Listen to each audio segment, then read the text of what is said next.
एक समय की बात है। वृंदावन के शांत वातावरण में सुबह का समय था। मंगला आरती खत्म हुई थी और भक्तगण प्रेमानंद जी महाराज के दर्शन को एक एक करके आ रहे थे।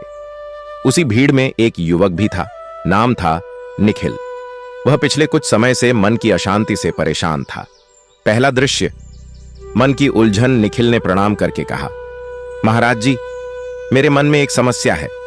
मैं किसी को कुछ कहता नहीं, किसी से झगड़ा नहीं करता, लेकिन पता नहीं क्यों मन में लोगों के बारे में बुरी बातें आने लगती हैं।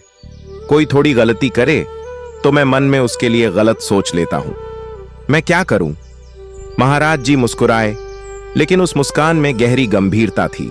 उन्होंने निखिल को अपने पास बैठा लिया और बोले, बेटा, मन का काम ही विचार बनाना है, लेकिन कौन सा विचार मन में टिकेगा यह हम तय करते हैं। दूसरों के बारे में नकारात्मक सोचना अपने अंदर हीनता भरने जैसा है। निखिल चुप होकर सुनता रहा। दूसरा दृश्य, 3 पात्रों की कहानी। महाराज जी कहने लगे, मैं तुम्हें एक कहानी सुनाता हूं। 3 मित्र थे, अराशी, सागर और मोहन।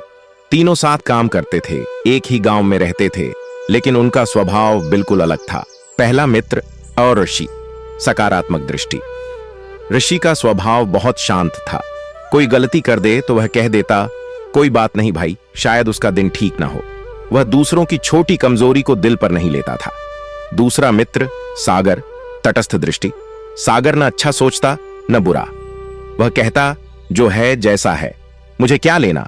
वह दूसरों के व्यवहार को बस नजरअंदाज कर देता, न आलोचना न प्रशंसा। तीसरा मित्र मोहन, नकारात्मक दृष्टि। मोहन का स्वभाव सबसे अलग था। किसी को देखता तो तुरंत नकारात्मक सोच बनाता, यह तो घमंडी है, यह दिखावा करता है, यह भरोसे लायक नहीं। उसके मन में हर व्यक्ति के लिए आलोचना थी। तीसरा दृश्य, परीक्षा का दिन।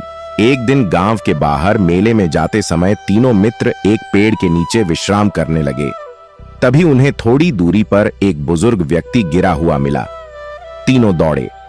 आरसी उससे बोला, अरे बाबा को किसी ने देखा नहीं, चलो इन्हें पानी दें। सागर ने कहा, ठीक है, मैं पास वाले कुएं से पानी लाता हूं। मोहन ने मन में सोचा, यह तो शराबी लगता है, जरूर खुद ही गिरा होगा। बुजुर्ग को होश आया तो वह रो पड़ा और बोला, मैं रास्ता भटक गया था, प्यास लगी थी और चक्कर आ गए। अब गौर करने वाली बात यह हुई, आरशी की आंखों में दया और करुणा थी। सागर की आंखों में सामान्य भाव था। मोहन की आंखों में अब भी संदेह था। बुजुर्ग ने धन्यवाद दिया और बोला, तुम तीनों में सबसे अच्छा मन तुम्हारे पहले मित्र का है, उसकी आंखों में भगवान दिखे। यह सुनकर मोहन चौंक गया। उसने पहली बार महसूस किया कि उसके मन के विचार उसे दूसरों से दूर कर रहे थे। चौथा दृश्य, मोहन का परिवर्तन। गांव लौटते समय मोहन ने सोचा, मैं हमेशा लोगों में कमी देखता हूं, शायद इसी वजह से मेरे जीवन में शांति नहीं। कुछ दिन बाद मोहन ऋषि और सागर से बोला, मैं बदलना चाहता हूं, मुझे सिखाओ कि दूसरों के बारे में बुरा सोचना कैसे छोड़ा जाए। ऋषि ने कहा, किसी का पूरा जीवन जाने बिना उसके बारे में राय मत बनाओ।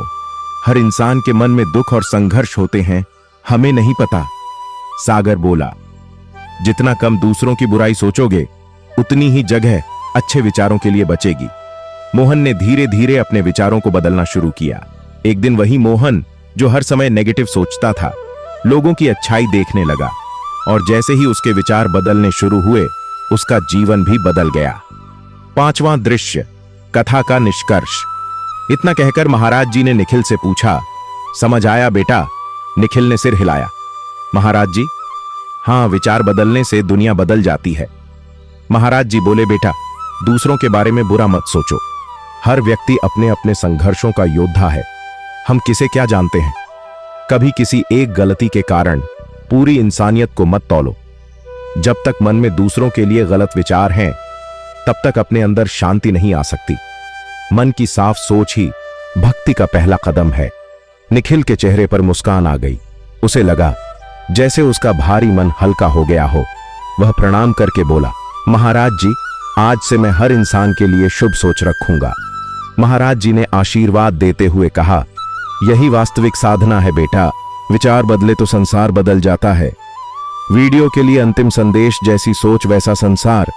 दूसरों के बारे में भला सोचो, मन में पवित्रता आएगी और जीवन में शांति।